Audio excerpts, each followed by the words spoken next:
வணக்கம். சாய் மீடியா செய்திகள். சென்ற தேர்தலில் தோற்றாலும் தொடர்ந்து 12 ஆண்டுகளாக மக்கள் சேவையில் ஈடுபட்டு வருகிறேன் என்றும், எதிர்வரும் சட்டமன்ற தேர்தலில் முத்தியால்பேட்டை தொகுதியில் போட்டியிட உள்ளதாக பாஜக மாநில நிர்வாகி செந்தில்குமரன் தெரிவித்துள்ளார். முத்தியால்பேட்டை தொகுதி பாஜக நிர்வாகி செந்தில்குமரன் பிறந்தநாளையொட்டி தொகுதி முழுவதும் அவரது ஆதரவாளர்கள் பல்வேறு இடங்களில் நலத்திட்ட உதவிகள், அன்னதானங்கள், பல்வேறு ஆலயங்களில் சிறப்பு பூஜைகள் நடத்தி பிறந்த நாளை கொண்டாடினர். அதன் ஒரு பகுதியாக முத்தியால்பேட்டை பகுதியில் உள்ள சிவசுப்பிரமணிய ஆலயத்தில் சிறப்பு பூஜை நடைபெற்றது. இதில் சிறப்பு விருந்தினராக பாஜக மாநில தலைவர் ராமலிங்கம், முன்னாள் சட்டமன்ற உறுப்பினர் வெங்கடேசன், பாஜக மாநில துணைத் தலைவர் சரவணன் உட்பட பலரும் கலந்து கொண்டு அவருக்கு பூங்கொத்து கொடுத்தும் பொன்னாடை போர்த்தியும் வாழ்த்துக்களை தெரிவித்தனர். இதனையடுத்து செய்தியாளரை சந்தித்த செந்தில்குமரன், சென்ற தேர்தலில் நான் தோல்வியடைந்தாலும் தினமும் மக்களை சந்தித்து மக்களுக்கு தேவையான உதவிகளை செய்து வருகிறேன்.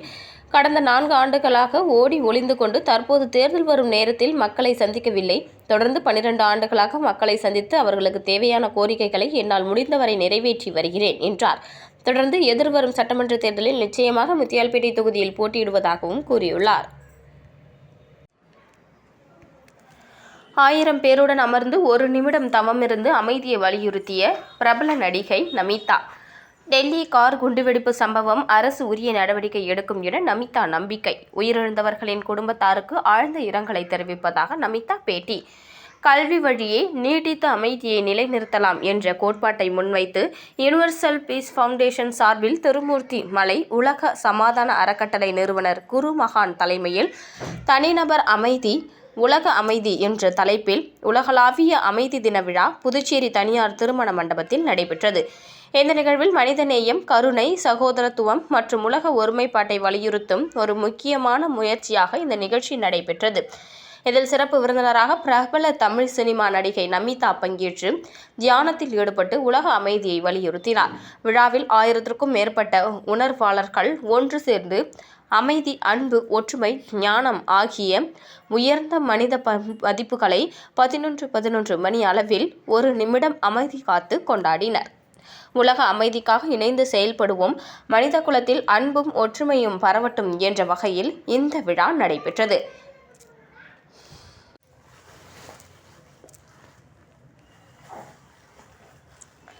எல்லைப்பிள்ளைச்சாவடி பகுதியில் உள்ள அரசு தொடக்கப்பள்ளியில் நடைபெற்ற அறிவியல் கண்காட்சியில் ஏராளமான மாணவர்கள் கலந்து கொண்டனர்.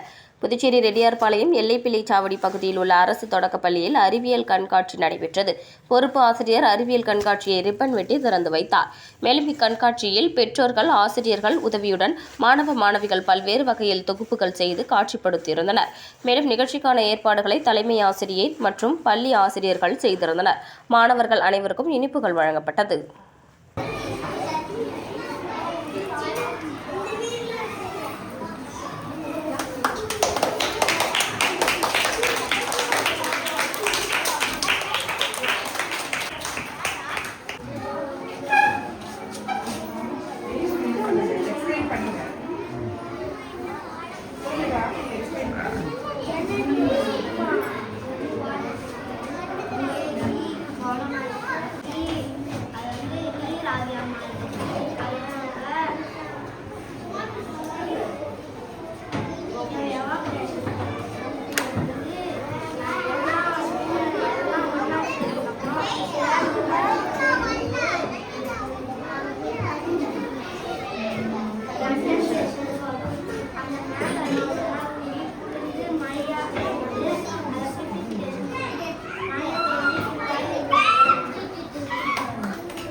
நீங்கள் சொல்லுங்கள்.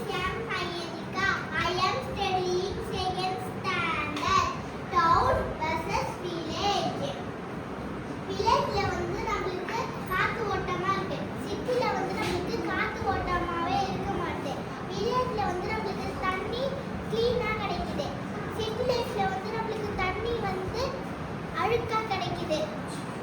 வில்லேஜ் லைஃப்ல வந்து நம்மளுக்கு விளையாடுறதுக்குலாம் இடமும் இருக்கு. சிட்டி லைஃப்ல வந்து விளையாடுறதுக்கு இடமே இல்லை. அதுவும் பில்டிங் மாதிரி மேல மேல கட்டிட்டு இருக்கிறாங்க. இந்த வில்லேஜ் லைஃப்ல வந்து குட்டி குட்டியா செஞ்சுக்கிறாங்க. அது செய்யும் போது நம்மளுக்கு விளையாடவும் இடம் இருக்கு.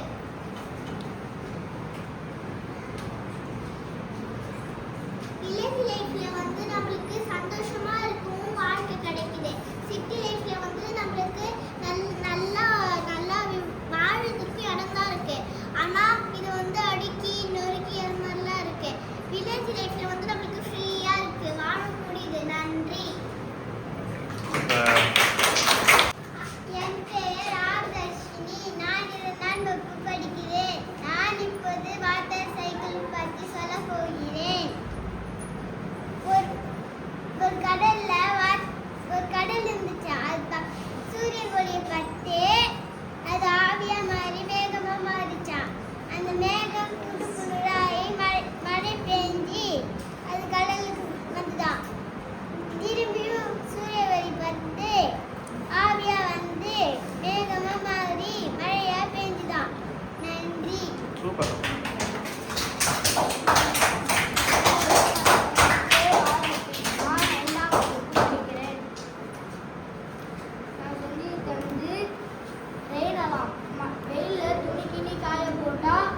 மழை வந்தா இது வந்து தண்ணி வந்து இந்த இடத்துல பட்டு சவுண்டு கொடுக்கும். பயிர் இதெல்லாம் காய போட்டா வந்து சவுண்டு கொடுக்கும் மழை பெய்யும் போது.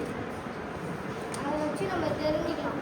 பயிர் எல்லாத்தையும் எடுத்து உள்ள வச்சுக்க, துணியை காய போட்டு உள்ள வச்சுக்கலாம். சொல்லுங்க. என் பேர் எம் ஜெனோலியா. நான் 3ஆம் வகுப்பு படிக்கிறேன்.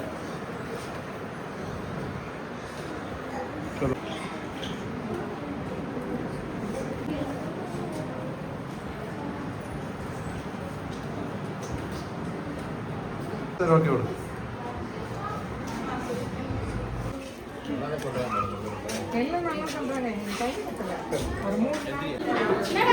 என்ன எக்ஸிபிட் வச்சிருக்கீங்க? அப்படி சொல்லுங்க. ஹெல்தி ஃபுட் எங்க இருக்கு? சரி, அதுக்கு இதெல்லாம் சாப்பிட்டா என்ன ஆகும்? எது சாப்பிட்டா அதெல்லாம் வராது? ஹெல்தி ஃபுட்னா என்னன்னு சொல்லவே இல்லையே. எனக்கு தெரியாது மிஸ்ஸுக்கு.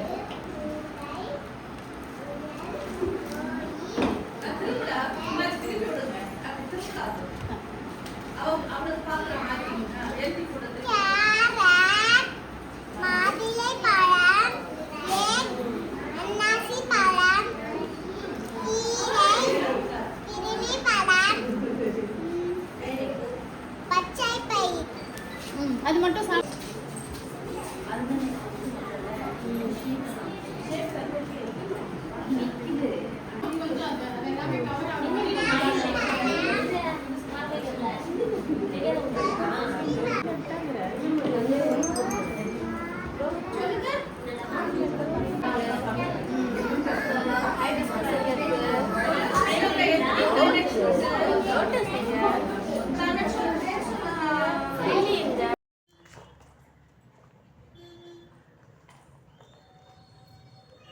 புதுச்சேரியில் வாக்காளர் பட்டியல் சிறப்பு தீவிர திருத்தப் பணிக்கு எதிர்ப்பு தெரிவித்து இந்தியா கூட்டணி கட்சிகள் சார்பில் சட்டமன்ற எதிர்க்கட்சித் தலைவர் சிவா தலைமையில் நடைபெற்ற கண்டன ஆர்ப்பாட்டத்தில் காங்கிரஸ் தலைவர் வைத்திலிங்கம், முன்னாள் முதலமைச்சர் நாராயணசாமி உள்ளிட்ட 500க்கும் மேற்பட்ட இந்தியா கூட்டணி கட்சியினர் பங்கேற்று கண்டன கோஷங்களை எழுப்பினர். தமிழ்நாடு, புதுச்சேரி உள்ளிட்ட 12 மாநிலங்களில் இந்திய தேர்தல் ஆணையம் சிறப்பு தீவிர வாக்காளர் சீராய்வு பணியை மேற்கொண்டுள்ளது. தேர்தலுக்கு சில மாதங்களே உள்ள நிலையில் சீராய்வு பணி தேவையற்றது. ஜனநாயகத்தை அடியோடு குழி தோண்டி புதைப்பதாகவும், உண்மையான வாக்காளர்களின் பெயர்களை பட்டியலிலிருந்து நீக்க தேர்தல் ஆணையம் திட்டமிடுவதாக மதசார்பற்ற முற்போக்கு கூட்டணி கட்சிகள் குற்றம் சாட்டி வருகின்றனர். அதோடு சிறப்பு வாக்காளர் திருத்தப் பணியை தேர்தல் ஆணையம் உடனே கைவிட வலியுறுத்தி மதசார்பற்ற முற்போக்கு கூட்டணி கட்சிகள் சார்பில் இன்று புதுச்சேரி பழைய பேருந்து நிலையம் அண்ணா சிலை முன்பு மாபெரும் கண்டன ஆர்ப்பாட்டம் நடைபெற்றது. ஆர்ப்பாட்டத்தில் இந்தியா கூட்டணி கட்சி தலைவர்கள், திமுக மாநில அமைப்பாளர் சிவா, காங்கிரஸ் மாநில தலைவர் வைத்திலிங்கம் எம்பி, முன்னாள் முதலமைச்சர் நாராயணசாமி, இந்திய கம்யூனிஸ்ட் மாநில செயலாளர் சலீம், மார்க்சிஸ்ட் மாநில செயலாளர் ராமச்சந்திரன், விடுதலை சிறுத்தைகள் முதன்மை செயலர் தேவபொழிலன் ஆகியோர் தலைமை தாங்கினர். வேலையில்லா கால நிவாரணம் 5000 வழங்க வேண்டும் என்று இந்திய ஜனநாயக வாலிபர் சங்கத்தினர் மாநாடு புதுச்சேரி அரசை வலியுறுத்தியுள்ளது. இந்திய ஜனநாயக வாலிபர் சங்கத்தின் 17வது மாநில மாநாடு புதுச்சேரி லெனின் வீதியில் உள்ள கீர்த்தி மஹாலில் நடைபெற்றது. மாநாட்டையொட்டி சாரம் ஜீவானந்தம் திடலில் பேரணி நடைபெற்றது. முன்னதாக போதைக்கு எதிரான போராட்ட சுடர் கொடியை முன்னாள் மாநில தலைவர் சரவணன் எடுத்து தர மாநில குழு உறுப்பினர் அஜித்குமார், ஜெயபிரகாஷ் பெற்றுக்கொண்டனர். தொடர்ந்து அங்கிருந்து சுடர் கொடியுடன் பேரணி நடைபெற்றது. மாநாட்டுக்கு மாநில தலைவர் கௌசிகன், துணைத் தலைவர் லீலாவதி ஆகியோர் தலைமை குழு உறுப்பினராக தேர்வு செய்யப்பட்டனர். முன்னதாக மாநாட்டு திடலில் மாநாட்டு கொடியை மத்திய குழு உறுப்பினர் ஆனந்த் ஏற்றி வைத்தார். மாநாட்டை துவக்கி வைத்து வாலிபர் சங்கத்தின் மத்திய செயற்குழு ஜெய்க்சி தாமஸ் பேசினார். மாநாட்டை வாழ்த்தி இந்திய மாணவர் சங்கத்தின் மாநில செயலாளர் பிரவீன்குமார் பேசினார். தொடர்ந்து நடைபெற்ற பிரதிநிதிகள் மாநாட்டில் செயலாளர் சஞ்சய் சேகரன் வேலை அறிக்கை சமர்ப்பித்தார். வரவு செலவு அறிக்கை பொருளாளர் ரஞ்சித்குமார் தாக்கல் செய்தார். பிரதிநிதிகள் விவாதத்திற்கு பிறகு புதிய நிர்வாகிகள் தேர்வு செய்யப்பட்டனர். பின்னர் இறுதியாக சங்கத்தின் அகில இந்திய தலைவர், மக்களவை உறுப்பினர் ரஹீம் மாநாட்டை நிறைவு செய்து பேசினார். உழவர்கரை தொகுதி மூலக்குளம் ஜே நகர் பகுதியில் நீண்ட நாட்களாக கழிவுநீர் வாய்க்கால் சுத்தம் செய்யாமலும், குப்பைகள் அகற்றாமலும் கொசுக்கள் மண்டி டெங்கு காய்ச்சலால் நோய் தொற்றும் அபாயம் உள்ளது. இந்த நிலையில் கடந்த 2 நாட்களுக்கு முன் சிறுமி ஒருவர் உயிரிழந்தார். இதனை அறிந்து பாஜக மாநில துணைத் தலைவர், மக்கள் சேவகர் உழவர்கரை சரவணன் நகராட்சி நிர்வாகத்தின் கவனத்திற்கு கொண்டு சென்று உடன் நின்று துப்புரவு பணியை மேற்கொண்டார். சட்டப்பேரவைத் தலைவர் செல்வம் பிறந்தநாளையொட்டி ஸ்ரீ பெரிய தாய் அம்மன் பூஜை ஸ்டோர் நிறுவனர் கேசவன் தலைமையில் அவருக்கு வாழ்த்து தெரிவிக்கப்பட்டது. புதுச்சேரி சட்டப்பேரவைத் தலைவர் செல்வம் பிறந்தநாளையொட்டி அரசியல் கட்சி தலைவர்கள் அவருக்கு நேரடியாக சென்று பிறந்தநாள் வாழ்த்து தெரிவித்தனர். அந்த வகையில் சபாநாயகர் செல்வம் பிறந்தநாளையொட்டி ஸ்ரீ பெரிய தாய் அம்மன் பூஜை ஸ்டோர் மற்றும் கேசவன் ஜவுளி நிறுவனத்தின் உரிமையாளர் ஜீவா தலைமையில் அவருக்கு பூங்கொத்து கொடுத்து பொன்னாடை அணிவித்து பிறந்தநாள் வாழ்த்து தெரிவிக்கப்பட்டது. அபாண்டமாக பொய் சொல்லி அதை உண்மையாக மாற்றும் முயற்சியில் இந்திய கம்யூனிஸ்ட் கட்சி மாநில செயலாளர் சலீம் ஈடுபடுவதாக சேது செல்வம் குற்றம் சாட்டியுள்ளார். இது தொடர்பாக செய்தியாளர்களை சந்தித்த சேது செல்வம், பிரான்ஸ் குடியுரிமை பெற்றவரிடம் தாம் பணம் பெற்றதாக தன் மீது அபாண்டமாக பொய் குற்றச்சாட்டுகளை சுமத்தி தனது பெயருக்கு புகழுக்கும் களங்கத்தை ஏற்படுத்தி தன்னை தேர்தலில் போட்டியிடாத அளவிற்கு தன் மீது முன்னாள் சட்டமன்ற உறுப்பினர் நாரா கலைநாதனும் கம்யூனிஸ்ட் கட்சியின் மாநில செயலாளர் சலீமும் திட்டமிட்டு வதந்திகளை பரப்பி வருவதாக குற்றம் சாட்டினார். தன் மீது அபாண்டமாக பொய் கூறி அதை உண்மையாக மாற்ற முயற்சிக்கும் மாநில செயலாளர் சலீம் மற்றும் நாரா கலைநாதன் மீது நீதிமன்றத்தில் நஷ்டஈடு கேட்டு வழக்கு தொடர உள்ளதாக குறிப்பிட்ட சேது செல்வம், பழிவாங்கும் நடவடிக்கை கட்சியில் தொடர்வதால் தட்டாஞ்சாவடி தொகுதியில் உள்ள நிர்வாகிகள் அனைவரும் கட்சியிலிருந்து விலகி கடிதம் கொடுக்கப்பட்டுள்ளதாகவும் தெரிவித்தார்.